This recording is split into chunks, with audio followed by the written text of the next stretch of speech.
What's up, everybody? Welcome to my YouTube channel, Vbro Productions, for another video. So if y'all are looking at this video, so before I get started, I want y'all to subscribe to this channel and also like and comment and express your opinions about this video as well. So this video today is going to be over our 90s female R&B group battle. I mean, so one thing about the 90s, yeah, to me the 90s was like the best decade of music. I mean, yeah, a lot of amazing R&B male groups, female artists, female groups. I mean, the 90s was just unforgettable. I mean, but tonight, should we focusing on the 90s female R&B groups.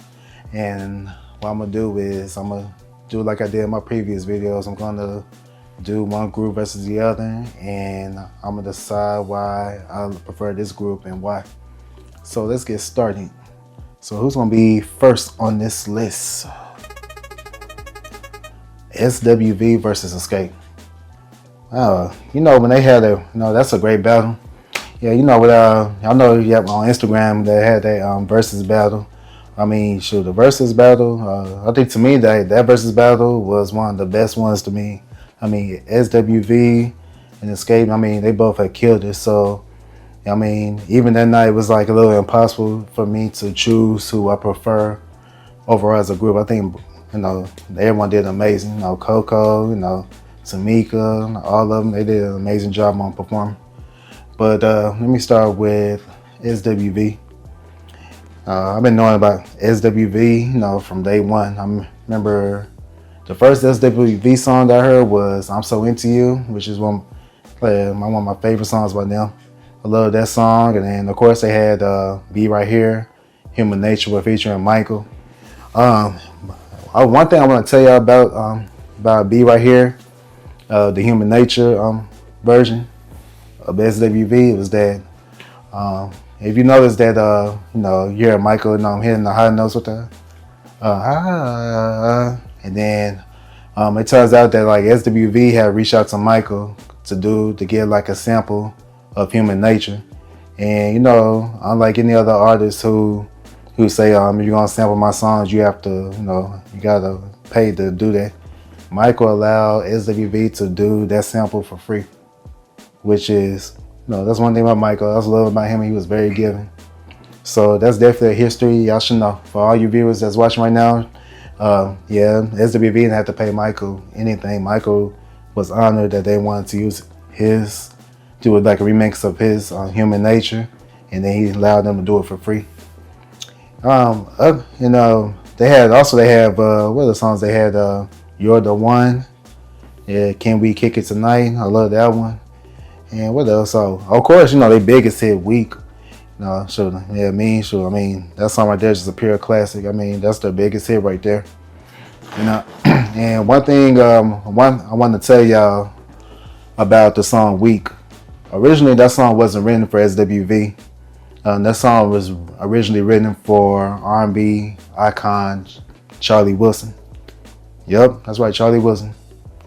Yeah, but Charlie Wilson wasn't interested in performing the song, so SWV, it was given to them to perform it. And SWV did an amazing job. That "Weak" has stayed number one for on the Billboard charts for about 5 weeks. I mean, that shows you right there. That's an excellent. Even to this day, you hear people playing on Facebook, Instagram, TikTok, at clubs like the song just came out. I mean, amazing song.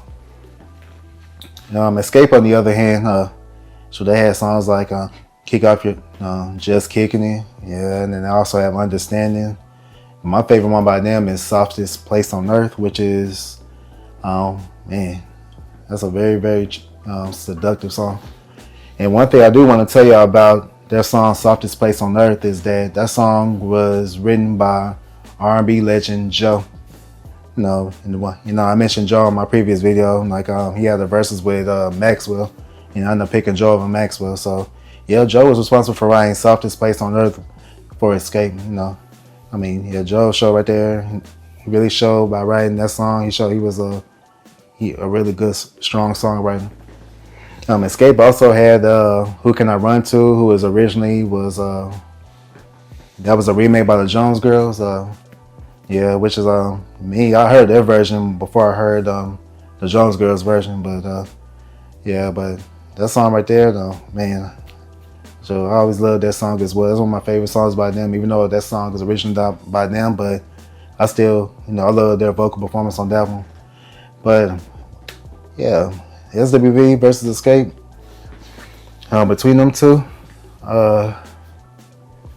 dang, I would say a tie, but I probably have to go with SWV. Yeah, I mean, even when that night when they had that versus battle on Instagram, I mean, some all the girls like Tamika and them, they did amazing with Escape, but it's something about Coco's voice. It's just the way she was hitting those high notes. It just was like she was like, just really bringing it. That's why I love. No, that's why I feel like that. Her voice was like more stronger than all the Escape members. I mean, Coco really had her live performance on that night was just unbelievable. I mean, I was just mind blowing. I mean, but overall, yeah, and I love Escape, but like SWV, I probably just love them a little bit more. So that's why I'm gonna go with them. Yeah. So moving on, who will be the next on the list? TLC versus Destiny Child. Yeah. That's a pretty good battle. I mean, one thing about them is that both groups that came out with so many hits throughout the 90s, and they sold so many records. I mean, I know TLC, they're probably like the top selling girl group of all time. I mean, yeah, but let me start with TLC. TLC was like the first female group that I was, that I thought that was crazy about when the 90s came. Yeah, I remember what they did on songs like Ain't Too Proud to Beg, Something You Want to Know, that Wish You a Merry Christmas, and Red Light Special, and Creep, and what else they did? Oh, Waterfalls, of course. Yeah, and then later on, I remember they ended up doing a song called Switch. I mean, they did Pretty. I mean, TLC was just killing some hits. I mean, Babyface and L.A. Reid, who was responsible for writing so many songs for TLC, did an amazing job. I mean, Babyface, man, that really had that. That's one of the reasons why they show his genius, because TLC the songs he was writing for them, he just did amazing. L.A. Reid did excellent too. The production arrangement that they gave for them to perform was a genius idea, because Left Eye, T-Boz and Chili really had played a magnificent vocal performance on every song they performed together. Yeah, just has. But Destiny Child, I know about people. Originally to me, I love Destiny Child when they first came out. They ended up coming out with so say no, you say yes, and then Bills, a great song, and they also came out with Say My Name. I mean, yeah, to me, one thing I don't like about Destiny Child, I just hate the fact that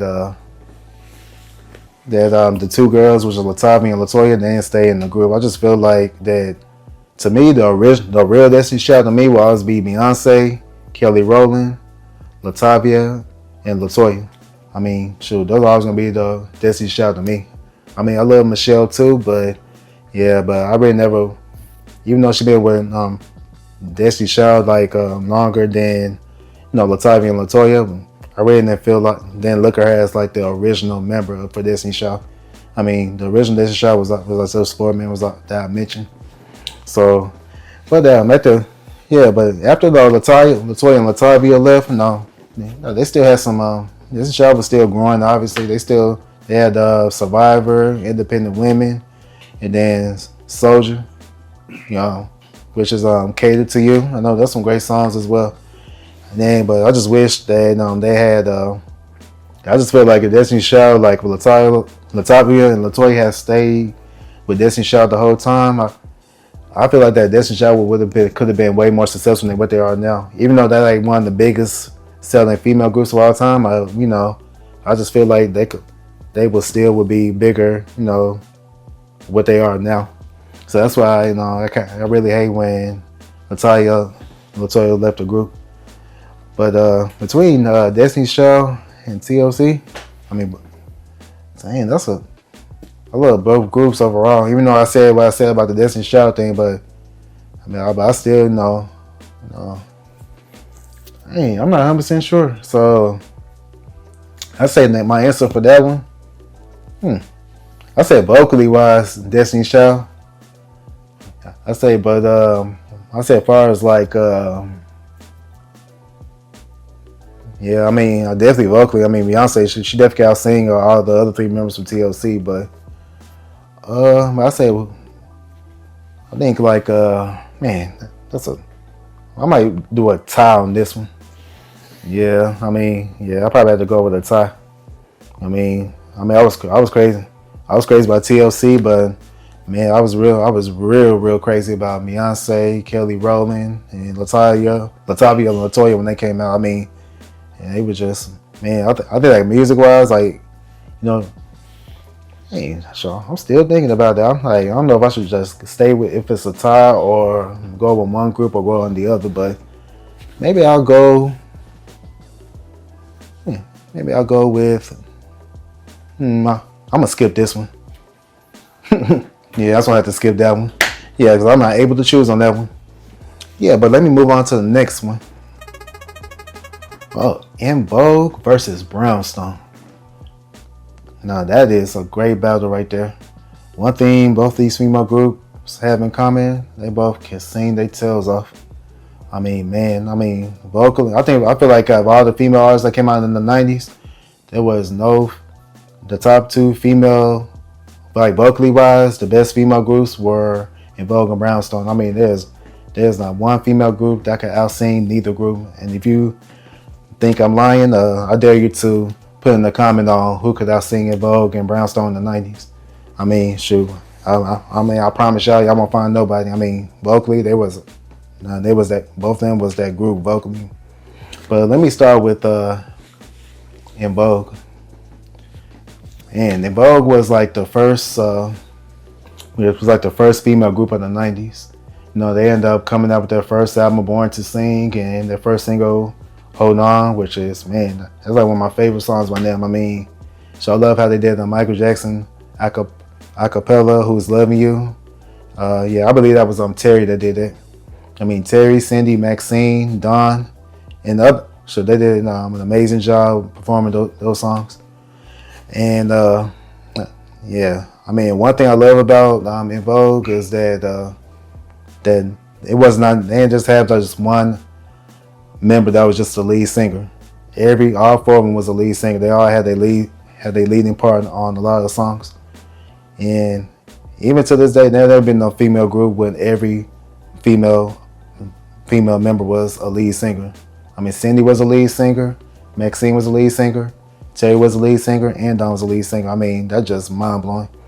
I mean, yeah, the In Vogue had a lot of hits too. They had, like I mentioned, Hold On, and then Don't Go, give him Something He Can Feel, which was, even though that's not their song, that was originally by Aretha Franklin, but yeah, I heard their versions first, and then Give It Up, Turn It Loose. Oh, Never Gonna Get It.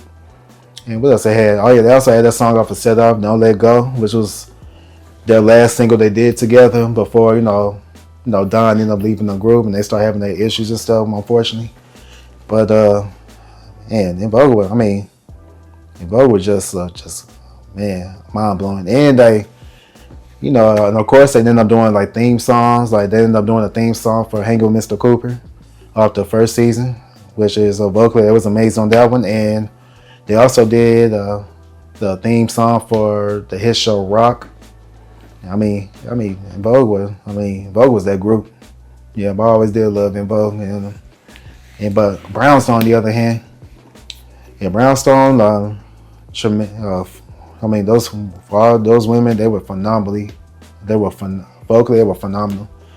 But no, they had songs like If You Love Me, The Grapevine. But those some great songs that I really admire. And one thing I do want to tell y'all viewers about the story about Brownstone. I want to tell y'all the artist that had discovered Brownstone. I'm not gonna even say it. I'm gonna show you a picture of this man. Yep, that man. He the one who discovered the brownstone. He the one who got them into the music industry. I mean, the greatest ever discovered brownstone. I mean, unbelievable. I mean, shoot, that's one thing about Mike. I mean, he discovered some artists throughout the 90s. You know, even though, I mean, that's definitely one group he discovered, and then he signed them and got them signed up to the MJJ Productions record label. And I mean, Mike was, yeah, he really did an amazing job getting them together and making them, stars in the 90s. Yeah, I just wish Brownstone, vocally, they was like out of this world, like in Vogue, but I just wish, they could have became bigger. Unfortunately, it wasn't coming out as much hits as In Vogue was. So, I said between those two, I'm definitely going to be In Vogue. I mean, shit, In Vogue was like, they really had, not only like music-wise, they were like better, but they also had, paved the way for all these female artists that came after them, like TLC, Destiny's Child, SWV, Escape. I mean, In Vogue really, really has set the bar for the 90s female groups that came out. I mean, yes, I'm definitely going to be In Vogue. Yeah, yeah, I still hate the fact that all the original In Vogue members were like, they're not on the same page, but hopefully in the future, they'll get back together and then be able to do at least a tour. I mean, that'd be real nice. I mean, to see all four of original members together. So really hope that happens, but I'm going with In Vogue. Definitely. Yeah, so moving on, what we got on the next on the list?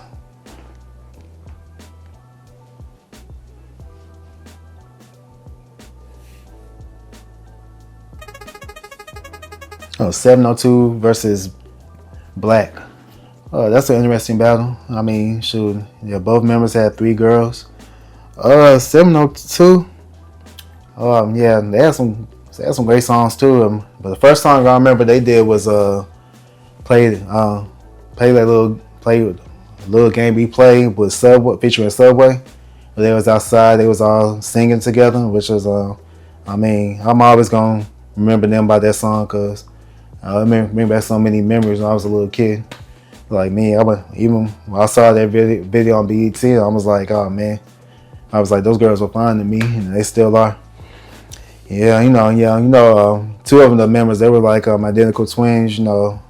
Unfortunately, both twins ended up passing away now. May their soul rest in peace.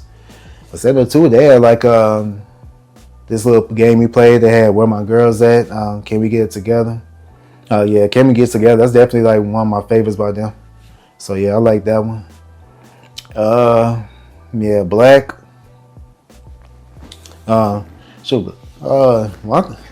Yeah, Black. So they were cool too. Like I remember that song they did called "Bring It All to Me," which is my favorite song by them. But yeah, that song, like, yeah, that's pretty much like I heard like some other songs, but I'm not 100% sure what the titles are. But overall, it was good though. Yeah. They was kind of like proteges for TLC. For Latino Reed, who's who unfortunately, when they end up, it's not here with us. May also rest in peace.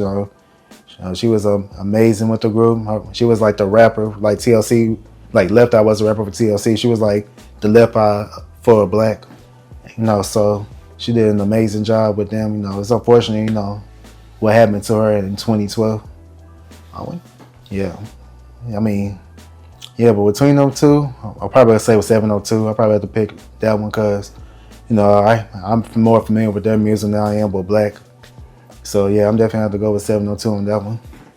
But let me move on the next one. All right, we got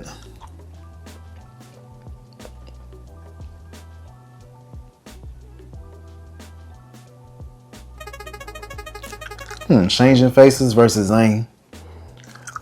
These right here, these like about one hit wonders. Changing Faces, I remember they had that song called Stroke You Up or Stroke You Down, something. I remember that one. And I remember Zayn, I remember they had like Hey DJ play that song. So yeah, I really didn't, both groups, I really didn't follow them that much. So I'm really not 100% sure who I would choose between them two. But Zayn, I like Hey DJ keep playing that song. I mean, that song makes me dance. So maybe I'll just go with them. Even though that both groups are like a one hit wonder, but you know, I like that song more than the Stroke You Up, Stroke You Down with Change Your Faces. So I'm definitely gonna go with that one. Yeah, look like that is it for tonight. Yeah, so man, those some great battles. So yeah, I want to thank y'all for tuning in. So again, if you're viewing this channel, subscribe, like, and comment. I still have a lot more videos to come. This battle right here was really fun, even though it was short, but I still enjoy it. So yeah, I really want to thank y'all for all the support throughout the last 4.5 years. I mean, y'all support means everything to me, and without y'all, this channel will be nothing. So again, subscribe, like, and comment. Let me know who you prefer, why you prefer this group over the other. So thank y'all for tuning in. I'm gonna see y'all real soon. Peace.